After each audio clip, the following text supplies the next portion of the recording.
तो यहाँ पे नाइजोफेरिंग्स, ओरोफेरिंग्स और लैरिंगोफेरिंग्स, फेरिंग्स के 3 पार्ट हो गए। इसके बाद इधर नीचे एसोफेगस है जो फूड पाइप जिसको हम लोग बोलते हैं।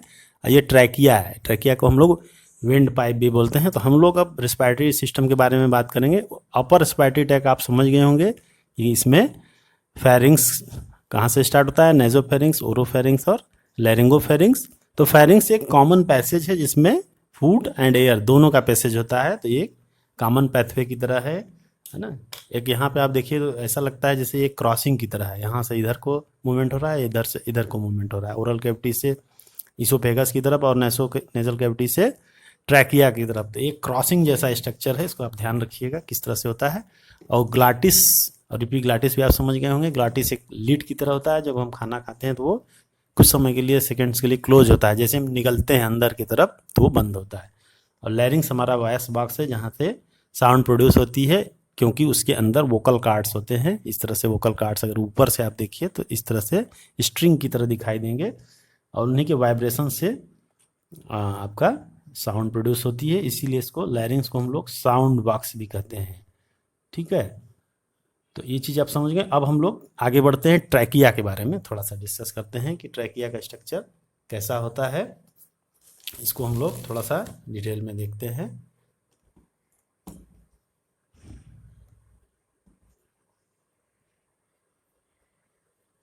यहाँ पे आप देख रहे हैं, ये आपका एपिग्लॉटिस और लैरिंग्स का पोर्शन हम लोग डिस्कस कर चुके हैं। अब हम लोग ट्रैकिया के बारे में बात करेंगे।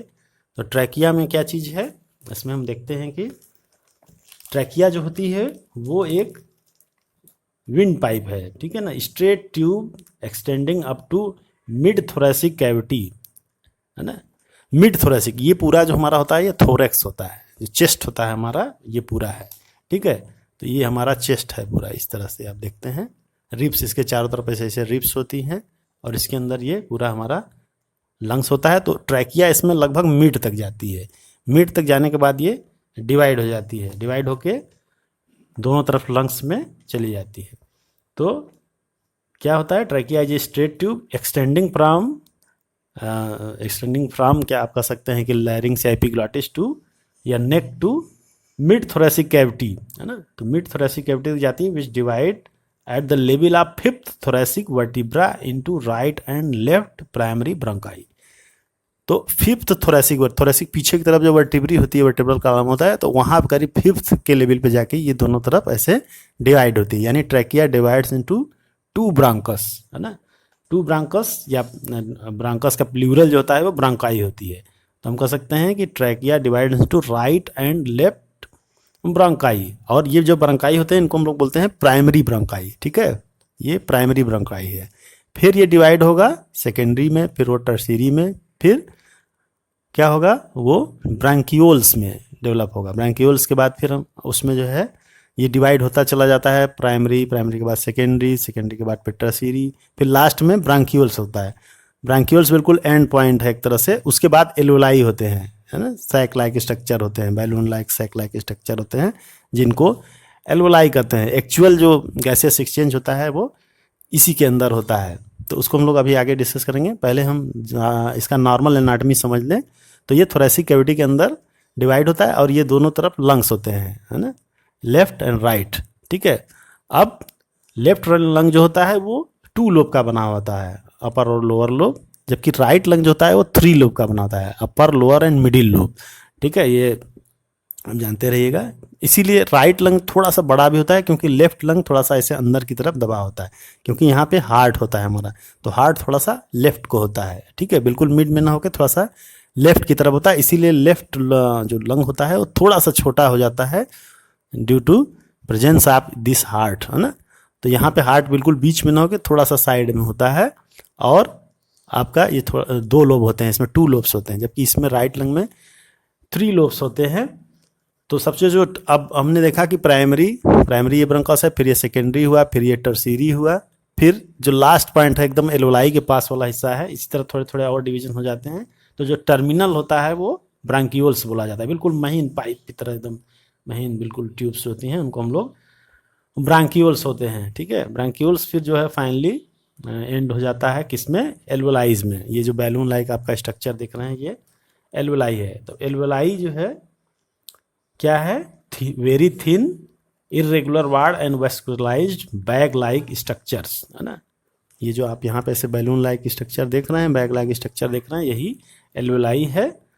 और कैसा होता है, थिन होता है, थिन वाल्ड होता है, इरेगुलर वाल्ड होती है वेस्कुलाइज। एक बैलून लाइक, ये जैसे कि बहुत सारे ऐसे छोटे छोटे बहुत सारे होते हैं, महीन लाखों की संख्या में होते हैं। ये क्या करते हैं, सरफेस एरिया को लंग्स के बढ़ा देते हैं।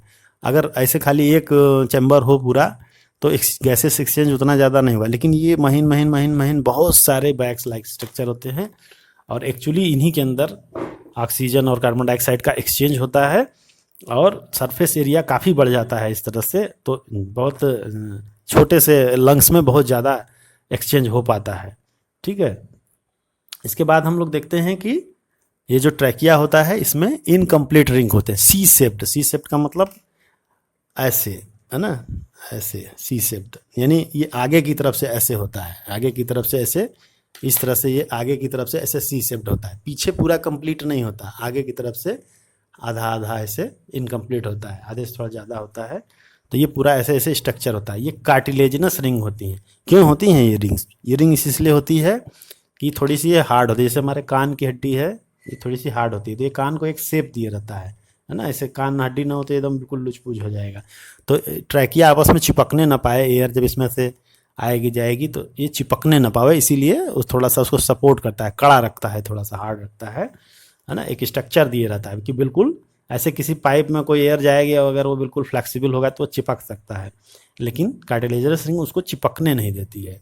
तो ये इसका फ़ायदा है। इसके बाद हम लोग देखते हैं, नीचे आए थोड़ा सा, तो इसमें क्या होगा, जो लंग्स होते हैं उनमें डबल मेम्ब्रेन होती है, एक अंदर की तरफ होता है और एक बाहर की तरफ होती है। ये आप देख रहे होंगे, पिंक से देख रहे हैं, फिर ब्लैक से देख रहे हैं। तो ये दोनों मेम्ब्रेन है जिनको हम लोग बोलते हैं प्लूरल मेम्ब्रेन।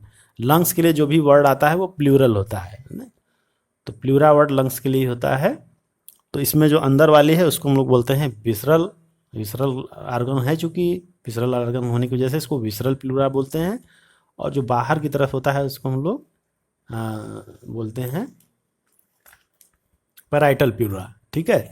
तो इस तरह से पैराइटल का मतलब चारों तरफ जो हो, बाहर की तरफ हो, तो विसरल और पैराइटल प्लूरा हो गए। इनके बीच में क्या होता है, फ्लूइड होता है, प्लूरल फ्लूइड होता है, ताकि ये दोनों आपस में फ्रिक्शन ना करें। तो जो बाहर वाला पैराइटल प्लूरा है वो लंग्स से, यानी कि थोरेसिक कैविटी से, जो रिब्स वगैरह हैं, मसल्स हैं, उनसे जुड़ा होता है। जबकि अंदर वाला जो प्लूरा है वो लंग्स के ऊपर चिपका होता है। तो लंग्स जब फूलता पचकता है तो प्लूरल फ्लूइड जो उनके बीच में है वो उनको फ्रिक्शन से बचाता है, ठीक है। अगर ऐसे लंग्स अंदर पंप करेगा तो क्या होगा, वो चेस्ट वॉल से रगड़ खा करके डैमेज हो सकता है। तो एक मेम्ब्रेन, दो मेम्ब्रेन हो गई, दोनों के बीच में फ्लूइड हो गया, तो उसी फ्लूइड के बीच में वो अपना मूव करता रहता है, तो कोई दिक्कत उसमें रगड़ वगैरह नहीं लगने पाती है। इस तरह से वो फ्रिक्शन लेस हो जाता है ना, एक कुशन की तरह काम करता है। ऐसे हमारे हार्ट में भी होता है। ऐसे बहुत सारे आर्गन हैं जिनमें मेम्ब्रेन्स होती हैं जो उनको रगड़ से बचाती हैं। हमारे एब्डोमेन में भी इस तरह से बहुत सारे मेम्ब्रेन्स होती हैं जो रगड़ से बचाती हैं, है ना। तो कोई भी आर्गन हमारे बॉडी में बहुत ही सेफ तरीके से बना हुआ है ताकि वो कहीं से भी रगड़ न खाए। तो इस तरह से आप समझ गए होंगे कि ये क्यों होता है। तो outer membrane is the close contact with thoracic cavity and inner pleural membrane in contact with lung surface. समझ गए होंगे। अब part starting with the external nasal up to terminal bronchioles constitute the conducting part where the alveoli and ठीक है।